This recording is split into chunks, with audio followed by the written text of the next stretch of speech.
So కీర్తనలు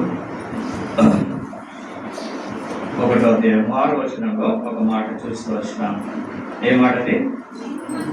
ఆయన నీతిమంతుల మార్గము ఆయనకు తెలుసును.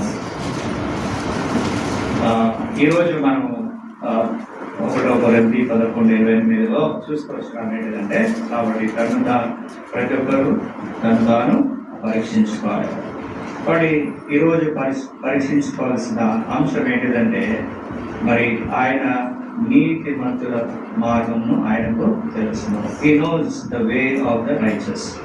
మార్గము అంటే ఏంటిది? వే, దారి. అదే మనం చాలా మంది ఈ వాక్యాన్ని చదివినప్పుడు అక్కడ ఉన్న లిటరరీగా అంటే అక్కడ ఉన్న మాటలే మనం తీసుకుంటాం. బైబిల్లో చాలా ఫిగర్స్ ఆఫ్ స్పీచ్ అని ఇంగ్లీష్లో అంటారు. అంటే సాదృశ్యంగా ఎన్నో ఉంటాయన్నమాట. మనము లోతుగా దాన్ని అర్థం చేసుకోవాలి. లిటరరీగా అక్కడ ఉన్న మాట తీసుకొని మరి చదివితే అది వేరే అర్థం ఇస్తారు. బట్ దీనికి లోతైన మార్గం అంటే ఏంటిదిగా సింబాలిక్గా మన జీవితం, లైఫ్. ఓకే, నీతిమంతుల మార్గము అంటే నీతిమంతుల యొక్క జీవన శైలి, జీవితం. కాబట్టి నీతిమంతుల జీవితము ఎవరికి తెలుసట? దేవుడికి తెలుసు, వాకు తెలుసు కదా. పొద్దున చూస్తూ వచ్చిన ఏంటంటే ఆయన చూచుచున్న దేవుడు. కేవలం చూచుచున్న దేవుడే కాదు, ఆయన తెలుసు, మన గురించి తెలుసు కదా. ఇంకా ఏంటిదంటే ఇంకో స్టెప్ అంటే నీతిమంతుల మార్గం తెలుసు కదా. నీతిమంతులు ఎవరు? నీతిమంతులు చెప్తారా? నీతిమంతులు ఎవరు? నీతి కార్యాలు చేసేవారంతా నీతిమంతులా? ఎవరు నీతిమంతులు? ఎన్నోసార్లు మనం మాటలు విన్నాం కదా. నీతిమంతులు ఎవరు? యేసుక్రీస్తు ఎరిగిన వారే. సో ఆ కేటగిరీ, ఆ గ్రూప్ పీపులే నీతిమంతులు. నువ్వు ఎన్ని మంచి కార్యాలు చేసినా, ఎన్ని గొప్ప కార్యాలు చేసినా నీతిమంతులు ఎవరు కాలేరు. కాబట్టి నీతిమంతులు ఎవరంటే ఆయన విశ్వాసం ఉంచువారు. యేసు ప్రభు దేవుడు అని ఒప్పుకొని ఆయన విశ్వాసం ఉంచువాడే నీతిమంతుడుగా తీర్చబడతాడు. Unless and until you accept Lord Jesus Christ. ఎన్ని గొప్ప కార్యాలు, ఎన్ని మంచి కార్యాలు ఎన్ని చేసినా నీతిమంతుడు కాదు. కాబట్టి ప్రభు బల దగ్గరికి వచ్చినాము. ఒక హెచ్చరిక, ఆయన నీతిమంతుల యొక్క మార్గం ఆయనకు తెలుసు. He knows the way of righteous అంటే మన జీవన శైలి ఆయనకు తెలుసు. యాంప్లిఫైడ్ బైబుల్లో ఏం రాస్తున్నారంటే ఈ నోస్ అనే మాటలో ఆయన మన గురించి అర్థం చేసుకునే దేవుడు. ఈ అండర్స్టాండ్ అన్నమాట. ఇంకో వర్షన్లో ఏమున్నదంటే మాట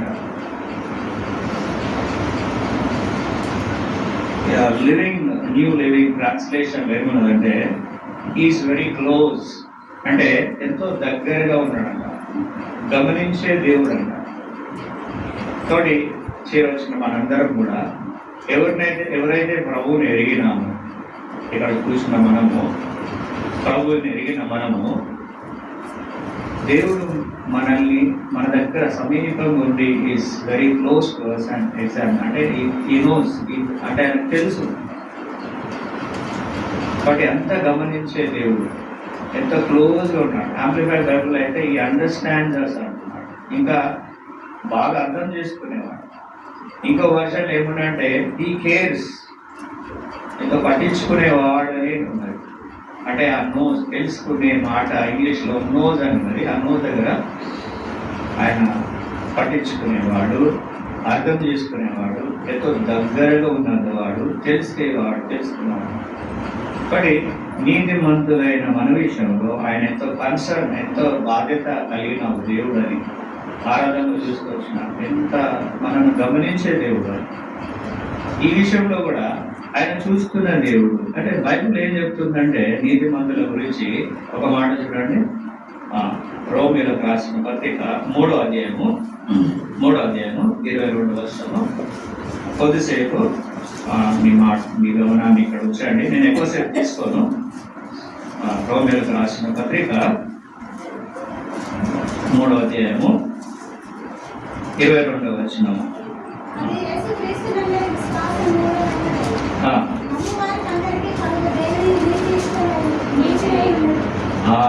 ఏంటంట ఎట్లా వస్తుందంట ఈ నీతి?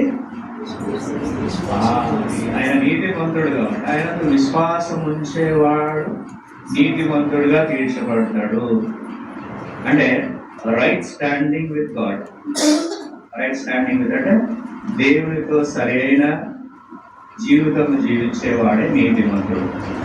రక్షణ పొందడము ఒక ఎత్తు అయితే, right standing with him is another ఇంకో ఎత్తు, ఇంకో స్టెప్. అంటే సరైన దేవునితో నిలబడు, ఆయన రైట్ స్టాండింగ్ విత్ గాడ్. ఆయన నీతిమంతుడు కనుక మనం కూడా నీతిమంతులుగా తీర్చబడాలంటే ఏం చేయాలంటే ఆయన విశ్వాసం వచ్చాలి. కాబట్టి ఇంకా ఇక్కడ చేయవలసిన మరి మీ కొరకు ఇంకో మాట, ఒక రోజు మరొక తరుణం ఇస్తుంది. నువ్వు నీతిమంతుడిగా పడాలంటే ఆయన విశ్వాసం ఉంచాలి. యేసు ప్రభు దేవుడిని ఒప్పుకోవాలి, నీ తప్పిదంలో ఒప్పుకోవాలి, అప్పుడే నీతిమంతుడిగా తీర్చబడతావు. అంతవరకు నువ్వు నీతిమంతుడు కాదు. ఎన్నిసార్లు చర్చకు వచ్చినా, ఎంత పాఠం పాడినా, ఆరాధించినా, మరి ఎంత పని చేసినా ఆ గుంపులోనికి రావు. కాబట్టి మొట్టమొదట చేయవలసిన పని ఏంటిదంటే ఆయన విశ్వాసం ఉంచాలి.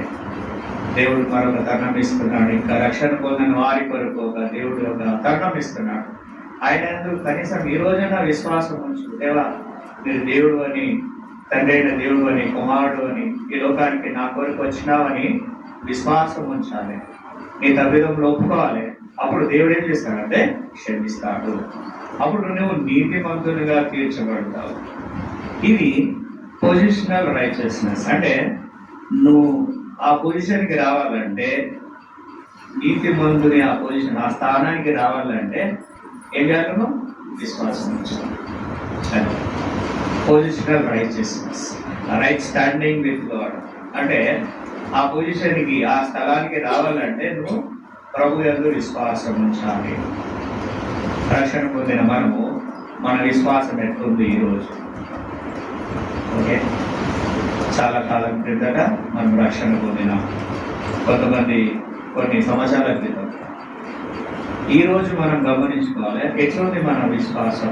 ఆయన ఇంకా దినాలు గడిచే కొలది విశ్వాసంలో సన్నగిలుతున్నామా, బలపడుతున్నామా? That means we have to right standing with God. నిలబడి ఉండాలి ఆ విశ్వాసంలో. అంటే దినదినము ఇంకా విశ్వాసంలో మనం బలపరచబడుతుండాలి. This is first one. ఇదొకటి పొజిషనల్ రైచియస్నెస్. ఆ స్థానానికి రావాలంటే విశ్వసించాలి. చాలా మంది ఈరోజు మనం ఆ పొజిషన్కి వచ్చేసినాం, ఆ స్థలానికి వచ్చేసినాం. ఏంటిది? నీతిమంతులుగా తీర్చబడుతూ వచ్చినాం. రెండవది ఏంటంటే ఆ విశ్వాసంలో ఇంకా బలపరచబడుతున్నామా, లేకపోతే ఇంకా రోజు రోజుకు దిగజారుతున్నామా? ఇట్లా కూడా పరీక్షించుకోవాలి. So this is number 1. రెండోది చూడండి, 1 యోహాను 3వ అధ్యాయము, 1 యోహాను 3వ అధ్యాయము 7వ వచనంలో ఒక మాట చూడండి. చిన్నపిల్లలారా, మోసపరచని ఆయన నీతిమంతుడై ఉన్నట్లు నీతిని జరిగించు ప్రతివాడును నీతిని జరిగించు. అంటే లివింగ్ ఎవరీ హార్ట్, చిత్తశుద్ధి, పరిశుద్ధత, నీతి, యథార్థత, మంచితనం కదా. సో మన నీతి ఎట్లుండాలంటే నీతిని జరిగించు ప్రతివాడు. ఆయన నీతిమంతుడై ఉన్నాడు కాబట్టి నీతిని జరిగించేవాడుగా ఉండాలి. This is called as a practical righteousness. అంటే ఆచారయోగ్యమైన నీతి. నీతిమంతులుగా తీర్చబడ్డాము, ఆ స్థానానికి వచ్చినాము. మరి ఆ స్థానంలో ఉంటూ ఏంటంటే మన ప్రాక్టికల్ జీవితంలో, అనుదిన జీవితంలో నీతిని జరిగించాలి. నీతి అంటే డబ్బులు లేనోడికి డబ్బులు ఇవ్వడమా? నీతి అంటే ఏంటిది? ఆయన నీతివంతుడు కనుక మనము నీతిమంతులుగా జీవించాలి. ఆయన నీతిమంతుడు అంటే ఆయన స్టాండర్డ్స్ ఏంటి? యేసు ప్రభు యొక్క స్టాండర్డ్స్ ఏంటి? Is a loving God, is a holy God, is a true God, is wonder working God, his promises are never forgotten. ప్రేమ గల దేవుడు, పరిశుద్ధ గల దేవుడు, మంచితనం కలిగిన దేవుడు, యథార్థమైన దేవుడు, ఎన్నెన్నో ఉన్నాయి కదా. కాబట్టి ఆ స్టాండర్డ్లోని మనం రావాలి కదా. ఒక స్టాండర్డ్లోనికి వచ్చినాం, ఆ స్థానానికి వచ్చినాం, నీతిమంతులుగా తీర్చబడ్డాము. ఇప్పుడు రెండోది ఏంటంటే ప్రాక్టికల్ రైచియస్నెస్. అంటే ఆయన నీతిమంతుడు కనుక మనం కూడా నీతి కార్యాలు జరిగించాలి. నీతి కార్యాలు అంటే ఇవే: ప్రేమ కలిగి జీవించాలి, క్షమించాలి, పరిశుద్ధత కలిగి జీవించాలి, కనికరం చూపించాలి, దయ చూపించాలి, మంచితనం కలిగిన వారిగా ఉండాలి. This is second practical righteousness. కాబట్టి ఆ విధంగా ఉన్నామా? అందుకనే దేవుడు అప్పుడు కీర్తనలో మనం చూసుకొచ్చినాం 1:6 ఏంటంటే ఈ nose the way of the righteous. నీతిమంతుల యొక్క మార్గము ఆయనకు తెలుసు. మార్గం అంటే మళ్ళా మన జీవన శైలి, అనుదిన జీవితంలో ఎట్లా జీవిస్తున్నాము, ఆ ప్రాక్టికల్ రైచియస్నెస్ మనలో ఉన్నదా? ఆచారయోగమైన నీతి మనలో ఉందా? పరీక్షించుకొని ఆ విధంగా మనము ఉన్నామా లేదో చూసుకొని బలలో చేస్తాం. కాబట్టి నీతిమంతులమైన మనము మరి right standing with God, right living with God. అంటే దేవునిలో నిలబడాలి. రైట్ లివింగ్ అంటే ఆ మార్గంలో, ఆ జీవితంలో ప్రభు యేసుక్రీస్తు ఏ విధంగా జీవిస్తూ వచ్చినాడో అట్లా మనం జీవించే వారిగా ఉండాలి. అప్పుడు మనం చూసినట్టు ఈ నోస్ అంటే చాలా దగ్గరగా ఉన్నాడు. నీతిమంతుల మార్గము ఆయనకు తెలుసును. Is very near to us and he understands us. అంటే ఆయన మన విషయంలో ఎంతో జాగ్రత్తగా వహించేవాడు అన్నమాట. కాబట్టి ఎట్లున్నాం ఈరోజు ఇంకా చూసుకున్నాం. చూడండి, ఒక ఎగ్జాంపుల్ మన బైబిల్లోకి వెళ్ళి చాలా మంది ఆ విధంగా జీవిస్తూ వచ్చిన నీతిమంతులు. చూడండి, ద బుక్ ఆఫ్ యోబ్ రాసిన పత్రిక, యోబు గ్రంథము 1వ అధ్యాయము 8వ వచనంలో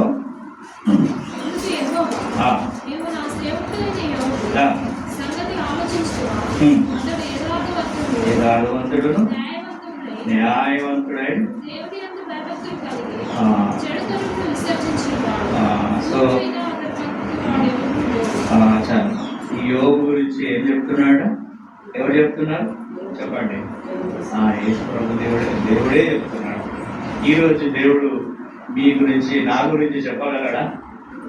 నిలబడ్డ నేను కూడా ఇంక్లూడ్ చేసుకోవాలి. దేవుడు నా గురించి చెప్పగలడా?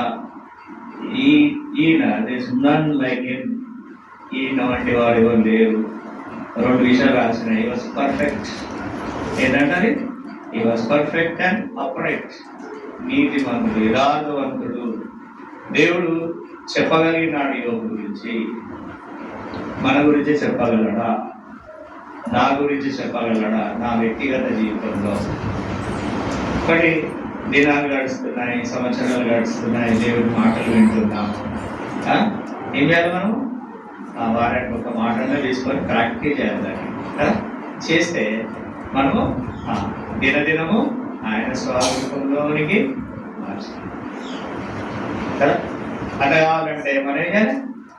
పాటించాలి కదా.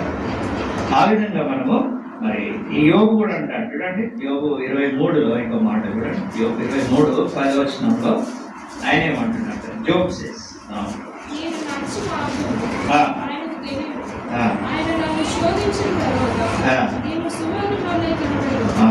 యోబు స్టేట్మెంట్ ఇస్తాడు కదా. యోబు ఏమంటున్నాడు? ఆయనే స్టేట్మెంట్ ఇస్తాడు. మనం చేస్తామా ఆ స్టేట్మెంట్? ఆయన నన్ను శోధిస్తున్నాడు, ఆయన నన్ను చూస్తున్నాడు, లేకపోతే ఆయన నన్ను గమనిస్తున్నాడు, నాకు తెలుసు, ఆయన తెలుసు నా గురించి అని ఆయన స్టేట్మెంట్ ఇస్తున్నాడు. అది కదా, లిటరల్లీ ఆయననే చెప్తున్నాడు. ఎంత గొప్ప స్టేట్మెంట్! ఈరోజు మనం చెప్పగలమా? మనం చెప్పమా, he knows the way that I take అని ఇంగ్లీష్లో ఉంది. అంటే దేవుడికి తెలుసు నేను వెళ్ళే మార్గము. మార్గం అంటే మళ్ళీ ఒకసారి ఏంటిది మార్గం అంటే నా జీవితం. బైబుల్ చాలా వండర్ఫుల్. పైన చదవద్దు, అక్కడ పైన ఉన్న మాటలు ఇన్నర్ మీనింగ్ ఉంటుంది. అది ఇంగ్లీష్ తెలుగులో రాకేదా ఫిగర్స్ ఆఫ్ స్పీచ్ అంటారు ఇంగ్లీష్లో. సిమిలీ, మెటాఫర్, సింబాలిక్, ఐరనీ అన్నీ ఉంటాయి, ఎన్నో ఉంటాయి. ఒకటి వండర్ఫుల్ బుక్ ఏంటంటే ఆ లోతైన అర్థం ఉంటుంది. పైన పైన చదివి మార్గం అంటే దారి అనుకోదు. అట్లా చాలా ఉన్నాయి, చాలా చాలా ఉన్నాయి కదా. Jesus said I am the door కదా. ఐ యామ్ ద డోర్ అంటే తలుపు, మార్గం, నేనే మార్గం అంటే మార్గం అంటే మళ్ళీ ఆయన జీవన శైలి. కాబట్టి మనము యోగు చెప్తున్నాడు చూడండి, నేను ఈ nose the way that I take. దేవుడికి తెలుస్తున్నమాట. కాబట్టి చేయవలసిన మనము మన జీవన శైలి ఎట్లుంది, నీతి మంతులుగా ఉన్నామా అంటే ఆ నీతి మార్గంలో ఉన్నామా, అలాంటి లైఫ్ స్టైల్ మనలో ఉందా. ప్రభుని ఎరిగిన ఆయన నీతి మంతుడు కాబట్టి మనం నీతి మంతులుగా తీర్చబడుతూ వచ్చినాం, వెరీ గుడ్. కానీ ఎట్లుంది మనం పరీక్షించుకుంటాం. దెన్ ఇంకో let's go how to live a righteous way of life. నీతిమంతులుగా జీవించాలంటే ఏం చేయాలి? ఒక 2-3 మాటలు చూసుకొని ముందుకు వెళ్దాము. చూడండి, రోమీయులకు రాసిన పత్రిక 10వ అధ్యాయము 10వ వచనంలో నీతిమంతులు how to live a righteous way of life. నీతిమంతుల మార్గం అంటే నీతిమంతులుగా జీవించాలంటే ఏం చేయాలి? నీతి కలిగినట్లు విశ్వసించాలి. First their righteousness begins.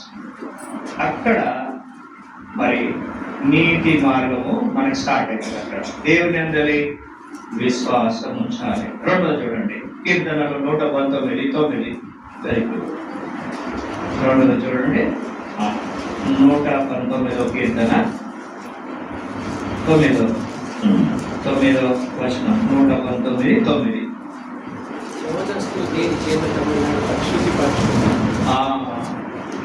వాక్యమును బట్టి దానిని జాగ్రత్తగా చూసుకోవడం చేతనే కదా.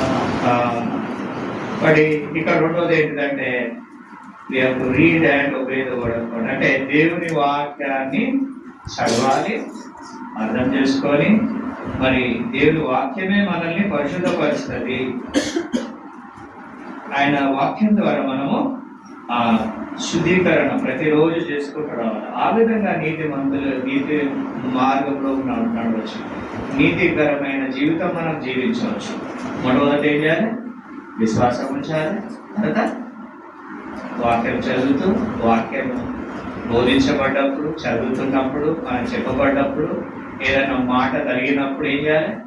ఆ మాటను తీసుకొని దేవా ఇటువంటిని నేను నాతో మాట్లాడినారని శుద్ధీకరణ చేసుకొని ఒప్పేసుకొని మరి దాన్ని చేయకుండా నడిచినప్పుడు నీతి మార్గంలో నడిచేవారిగా ఉంటాము. సరే, మూడోది చూడండి, గలాతీయులకు రాసిన పత్రిక 5వ అధ్యాయం. సరే, ఇది తీయద్దు ఇక్కడ చాలా మాటలు ఉన్నాయి. 5వ అధ్యాయం 10వ వచనం నుండి 15 2 వచనాలు చూస్తే లివ్ బై స్పిరిట్ అంటే ఆత్మ ద్వారా నడిపించబడుతూ వచ్చినాము. కాబట్టి నీతి మంతులుగా తీర్చబడుతూ వచ్చినాము. వాక్యాన్ని ధ్యానించాలి, దాని ప్రకారంగా జీవిస్తూ రావాలి, శుద్ధీకరణ చేసుకుంటూ రావాలి. మూడవది ఏంటంటే ఆత్మ సంబంధులుగా జీవించాలి. అప్పుడు మనము నీతి మంతుల మార్గంలో నడిచేవారు ఉంటాము కదా. ఒకటి రక్షణ పొందినాం, చాలాసార్లు మనం ఏం చేస్తామంటే ఇంకా శరీరమే మనలో జీవించేదిగా ఉంటుంది. మీలో చాలా మంది నాలో అని కూడా చెప్పుకోవచ్చు. కాబట్టి శరీరం ఉన్నాము, అంటే శరీర కార్యాలనే జరిగిస్తున్నాము. అంటే ప్రభుని ఎరిగిన వారు ఏం చేయాలంటే మనము ప్రాక్టీస్ చేయాలి. అంటే ఆత్మలో జీవించే వారి ఉండాలి. అంటే లివ్ బై స్పిరిట్. దేవుడిని అడిగితే దేవుడు సహాయం చేస్తాడు. ఈ విధంగా మనము నీతి మంతుల యొక్క మార్గం నడవచ్చు. కొన్ని సింపుల్ టర్మ్స్ చెప్పాలంటే ఎవరు నీతి మంతులు అంటే దేవుని అందరి నమ్మిక ఉంచువారు, దేవుని సంతోష పెట్టే జీవితం జీవించేవారు నీతిమంతులు. సింపుల్ టర్మ్స్ లో చెప్పాలంటే దేవుని అందు విశ్వాసము నమ్మిక ఉంచేవారు, దేవుడిని సంతోష పెట్టే జీవితం జీవించేవారు నీతిమంతులు. కాబట్టి ఫస్ట్ స్టాండర్డ్ మనలో వచ్చింది, దేవుని నమ్ముతున్నాం, విశ్వసిస్తున్నాం, అంతా ఓకే ఉంది. దేవుని సంతోష పెట్టే జీవితం జీవిస్తున్నామా అనేది మనం పరీక్షించుకోవాలి. అంటే we are failure every one of us, including myself. చాలా మందిని ఈ విషయంలో ఆయనను సంతోష పెట్టించే జీవితం జీవిస్తున్నామా అంటే నా మట్టుకు అయితే నేను జీవించడం లేదని చెప్తున్నాను. మీ అందరూ ఒకటి ఒప్పుకుంటున్నాను. ఎందుకంటే అలాంటి జీవితము ఇంకా దేవుడు మరి ఇచ్చినట్లు ప్రార్థించాలి. మనం కూడా, నేను కూడా ప్రార్థిస్తున్నాను. మరి ఆ విధంగా ఆయన సంతోష పెట్టే జీవితం మనం జీవించినప్పుడే ఏమైతాం మనము. మరి కీర్తనలు 1:6 ప్రకారంగా హీ నోస్ అంటే దగ్గరగా ఉండేవాడు, మనల్ని అండర్స్టాండింగ్ చేసుకునేవాడు, మనని తెలుసుకునేవాడు అనే మాట అప్పుడు దానికి పూర్తి అర్థం దొరుకుతుంది. దేవుడు దేవా నా దగ్గర ఉండు, నేను ఇష్టమైన పని నేను చేసుకుంటా అంటే ఉంటాడా? ఉంటాడు కదా. మీరు నా దగ్గరగా ఉన్నారు, సమీపంగా ఉన్నారు, మీరు ఆనే ఉండండి, నేను చేసేటి నేను చేస్తా అంటే ఉంటాడా? ఉంటాడు. కాబట్టి నీతి మంతుల మార్గం ఆయనకు తెలుసు. ఎట్లా తెలుసు? ఈ విధంగా జీవించినప్పుడు నిజంగా ఆయన దగ్గర ఉంటాడు, అండర్స్టాండింగ్ చేసుకుంటాడు. దెన్ ఈ కేర్స్ మన విషయంలో జాగ్రత్త కూడా వహిస్తాడు. ఎంత గొప్ప మరణం మీద మన విషయంలో జాగ్రత్త వహించడం లేదంటే అది ఫస్ట్ ఆఫ్ ఆల్ మనమే కరెక్ట్ మార్గంలో లేమన్నాడు. మన విషయంలో దగ్గర లేడంటే మనమే కరెక్ట్గా లేమన్నట్టే ఫస్ట్. అట్లా అనుకోవాలి మనం, కరెక్టే కదా. ఆయన మన దగ్గర ఎందుకు లేడు అంటే మనం సరిగా లేదా కదా. కాబట్టి ఈ నోస్, ఆయన తెలుసు. కాబట్టి అలాంటి అనుభవంలోకి రావాలంటే ఆయన మన దగ్గర ఉండాలంటే మన విషయం ఇంకా పూర్తి అవగాహన ఆయనకు తెలుసు, అన్నీ తెలుసు. ఇంకా ఉండాలి అని అనుకుంటే ఏం చేయాలి మనం? ఆ నీతి మనం ఆయనను సంతోష పెట్టే జీవితం మనము జీవించాలి. ఒక బిల్డర్ ఉన్నాడు. ఆ బిల్డరు ఆయన దగ్గర 2 పనివారు ఉన్నారు. ఆ 2 పని వాళ్ళు ఆయనకి బిల్డర్కి ఎన్నో ఇల్లు కట్టిస్తూ వాళ్ళ జీవితం అట్లా నడిచిపోయింది.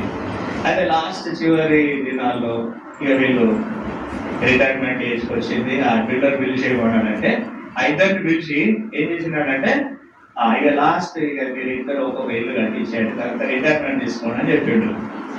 అబ్బా ఇంకోటి కట్టాలా, ఇన్ని కట్టాడు. సరే కట్టండి అని చెప్పేసి వాళ్ళు కూడా ఒప్పుకున్నారు. ఇద్దరికి ఆ బిల్డర్ ఏం చేసాడు, మొదటి వ్యక్తికి రెండో వ్యక్తికి డబ్బులు సమానంగా వచ్చిండు, సమానమైన మెటీరియల్ కూడా ఇచ్చిండు, కరెక్ట్ మెటీరియల్ ఇచ్చిండు, ఈక్వల్గా ఇచ్చిండు, ఇద్దరికి సమానంగా ఇస్తున్నాడు. అయితే ఇక వాళ్ళ పని స్టార్ట్ చేసింది. మొదటి వ్యక్తి ఏం చేసిందంటే తొందర కట్టేద్దాం తీసుకొచ్చేదాన్ని కట్టి అంటే ఎన్ని ఇళ్ళు కట్టింది కదా. మనం చాలాసార్లు గవర్నమెంట్ జాబ్లు ఉన్న వాళ్ళు, ప్రైవేట్ జాబ్లు ఉన్న వాళ్ళు కూడా చేసి ఏమనిపిస్తాయి, ఎన్ని రోజులు ఈ పని చేయాలి, రిటైర్మెంట్ లేకపోతే పని లేకుంటే బాగుంటుంది అనుకుంటాం కదా. అయితే మొదటి వ్యక్తి ఏం చేసాడు, తొందరగా కడుతున్నాడు. కట్టుకుంటూ ఏం చేసినాడంటే కొన్ని డబ్బులు వెనకేసుకొని షార్ట్ కట్ అన్ని చీప్ మెటీరియల్ వేసేసి కట్టేసినాడు. చీప్ మెటీరియల్ అంటే సస్తాగా వచ్చే వస్తువులన్నీ వాడినాడు. రెండో వ్యక్తి ఏం చేసినాడంటే జాగ్రత్తగా మంచి మెటీరియల్ ఆయన ఇచ్చిన డబ్బులన్నీ కూడా ఖర్చు పెట్టి ఏం చేసినాడు, ఆయన ఖర్చు ఎవరు చూడకుండా. మొదటి వ్యక్తి ఏం చేసినాడు, కొన్ని డబ్బులు చెప్పేసినాడు, ఇష్టం కట్టేసి. అలా ఫైనల్ అయిపోయింది, ఇల్లు ఇద్దరిది అయిపోయింది, ఇద్దరు కట్టేసేది. ఆయన కాంట్రాక్ట్ సార్ అయిపోయింది మీరు చెప్పిన పని అంటే. ఆయన ఏం చేసిందంటే ఆ 2 ఇళ్ళకి కావాల్సిన తాళం పేరు వాళ్ళకి ఇచ్చేసినాడు. నీకు మీరేమన్నారు, it's a gift from me. ఇన్ని రోజులు నాకు చేసిన సర్వీస్ విషయంలో మీకు ఒక గిఫ్ట్, ఇది మీకు గిఫ్ట్గా తీసుకోండి అనగానే షాక్ అయిపోయింది. మొదటి వ్యక్తి చాలా పశ్చాత్తపడ్డాడు, లేదు రాష్ట్ర అంత చీప్ మెటీరియల్ ఇప్పుడు నేనుండాలి ఇలా. రెండో వ్యక్తి సంతోషపడ్డాడు, అబ్బా ఎంత నాకు ఇష్టంగా నా ప్లాన్ ప్రకారంగా మంచి డిజైన్ చేసి లోపల మంచిగా కట్టినాను, అబ్బా ఇంకా నేను ఉండబోతున్నాను అని ఎంత సంతోషపడ్డాడు కదా. మన విశ్వాస జీవితం కూడా అంటే నీతి మంత్రుల జీవితం కూడా అది. Our life is like a building, we have to build our life. ఒక పనివాడు ఎట్లయితే ఇల్లు కడతాడు, ఈ జీవితం కూడా ఒక బిల్డింగ్ లాంటిదే. కానీ మంచి material, good material, slow with standard material ఇదే. కానీ ఆ మొదటి వ్యక్తి పశ్చాత్తపడ్డాడు, బాధపడ్డాడు కదా. మనకు తెలుగులో తెలుసు కదా, చేతులు కాలేక ఆకలి పట్టుకుంటే లాభం ఏం లేదు, అంత అయిపోయింది, మరి ఇప్పుడు నేను ఇంకా ఉండాలని బాధపడ్డాడు. రెండో వ్యక్తి ఎంత ఆనందం, ఎంత సంతోషం. సో వాళ్ళు ఊహించలే. But how you are building our life, ఏ విధంగా మన జీవితాలను కట్టుకుంటున్నాం ఇది ఒకసారి మనం గుర్తు చేసుకోవాలి ముందు. కాబట్టి దేవుడు ఇచ్చిన అవకాశాన్ని, జీవితాన్ని ఈ భూమి పైన ఆయన తగినట్టుగా మన ఇల్లును కట్టుకోవాలి, ఆత్మ జీవితాన్ని. నీతి మంతుల మార్గము ఆయనకు తెలుసు. కాబట్టి ఎట్లున్నాం నీతి మంతులుగా. సో అవసరానికి రండి, చూడండి ఒక 5 నిమిషాల్లో ముగిస్తా. చూడండి ఆ మాటకి రండి. కీర్తన 1:6 మరొకసారి మాట చదువుకుందాం.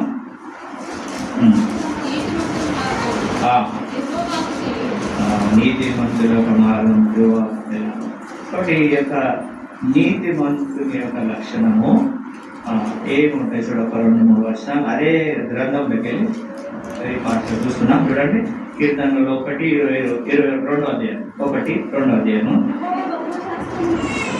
నీతి మంతుల యొక్క క్యారెక్టరిస్టిక్స్, నీతి మంతుడు యొక్క క్యారెక్టర్ క్వాలిటీస్ ఎట్లుంటాయి, ఏం చేస్తాడంటారు? ఎవరు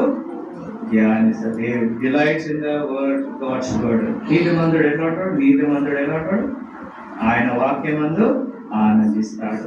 1:1 చదవండి. 1:1 You will avoid the path of sinners. నీతి మంతుడు ఎట్లుంటాడు? పాపుల మార్గంలో వెళ్ళడు. లాస్ట్ 1:3 3వ వచనంలో their fruit in due season. కాబట్టి నీతి మంతుని యొక్క లక్షణాలు ఏంటంట చాలా ఉన్నాయి.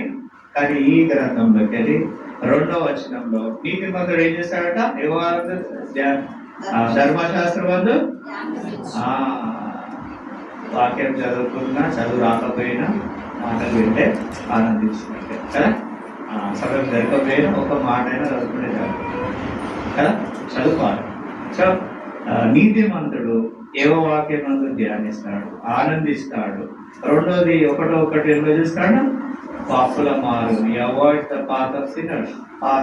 పాపపు మార్గంలో నడవడు, వాళ్ళు దూరంగా ఉంటాడు. లాస్ట్ 1:3లో 1:3లో దేర్ ఫ్రూట్. నీతి మంతుడి యొక్క మరి జీవితం ఎట్లుంటుందంటే ఫలాలు ఫలించేవాడిగా తగిన కాలం ముందు ఫలిస్తాడు. ఇది రెండోది. మూడోదిగా ఫైనల్గా God's involvement in righteous persons life.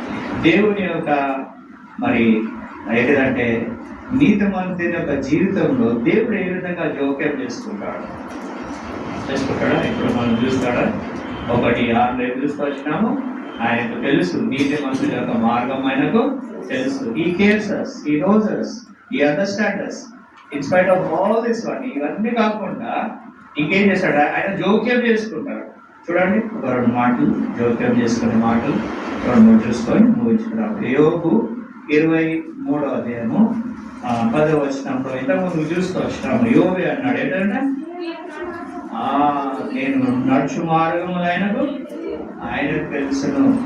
కాబట్టి మనం వెళ్ళే ప్రతి మార్గంలో దేవుడు తోడుగా ఉంటాడు. మనం వెళ్ళే ప్రతి పరిస్థితుల్లో దేవుడు తోడుగా ఉంటాడు కదా. కేవలము మన అనుదిన జీవిత మార్గంలో కాకుండా మన జీవితంలో మార్గమైన మన జీవితంలో ఆయన ఇన్వాల్వ్ చేసుకోండి. జీవితం ఆయన మనల్ని గమనించే దేవుడుగా ఉంటాడు. మనం వెళ్ళే ప్రతి పరిస్థితి, అది కష్టమైన, నష్టమైన, మరి ఫైనాన్షియల్గా, మరి ఏది ఆర్థిక సమయ పరిస్థితులైనా, ఏదైనా బలహీనత అయినా, ఏ రోగమైనా, ఏ యొక్క అన్సక్సెస్ఫుల్ అంటే ఫెయిలియర్స్ అయినా మన జీవితంలో ఈ వాచెస్ ఓవర్ ఇది జోక్యం చేసుకుంటాడు. కారణం ఏంటిది? ఎందుకు జోక్యం చేసుకుంటాడు? ఎందుకంటే నువ్వు నీతిమంతుడు, దేవుణ్ణి తెలుసుకో, దేవుని విశ్వాసం ఉంచినావు, దేవుణ్ణి సంతోషపెట్టే జీవితం జీవిస్తున్నావు కాబట్టి జోక్యం చేసుకొని ఏం చేస్తాడు? నీ పక్షం, మన పక్షంగా నిలబడతాడు. యోసేపు జీవితంలో మనం చూస్తే ఏంటంటే he was betrayed, he was imprisoned. యోసేపు జీవితంలో ఏం చూస్తే అప్పగింపబడ్డాడు, జైల్లో వేయబడ్డాడు, అన్ని పరిస్థితుల్లో వెళ్తూ వచ్చినాడు, కానీ దేవుడి కొరకు నమ్మకంగా జీవించినాడు. కారణం వాక్యం దేవుడు ఇయ్యదు, సగట్లేదు. అది కారణం 50-20 వచ్చినంలో చూస్తే అక్కడ దేవుడు అంటే God it meant it good for me. దేవుడు మన కొరకు మంచి చేసిన మంచి పని అంటాడు. అన్నదమ్ములు వచ్చినప్పుడు, అన్నలు వచ్చినప్పుడు ఇది దేవుడు చేసిన కార్యమే కదా. కాబట్టి చాలాసార్లు మనం నిరాశ, నిష్ఠోజంతం, బాధ, కష్టము, నొప్పి, ఇవన్నీ వచ్చినప్పుడు మనం బాధపడతాం. కానీ ఒక ఫైనల్ డే ఉంటుంది, ఒక రోజు ఉంటుంది. యోసేపు చెప్పినట్టు అనమాట, it is made good for me, మన మంచి కోసం, నా మంచి కోసమే చేసిందని అప్పుడు అంటాం. ఎందుకంటే ఆయన చూసే దేవుడు చూస్తున్నాడు. ఎగ్జామిన్ ఈ నోస్. ఇంకో మాట చూడండి, ఇంకొక ఇన్వాల్వ్మెంట్ ఒక్కటి చూసుకొని మనం విల్ వైండ్ అప్. కీర్తనలు 32:8 వచ్చినప్పుడు చాలా ఉన్నాయి, కానీ మనం సమయం అయిపోయింది. కీర్తనలు 32:8.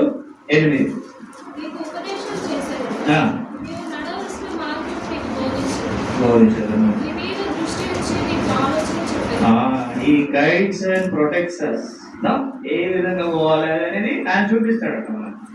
ఆయన మీద ఆధారపడితే అది మన చదువైన పరులే, మన శరీర సంబంధమైన జీవితమైన పేరే, ఆత్మ సంబంధమైన జీవితంగా ఆయన మీద ఆధారపడ్డప్పుడు, నీటి మంతులుగా జీవించినప్పుడు బిడ్డ ఈ దారిలో అని చూపిస్తాడు.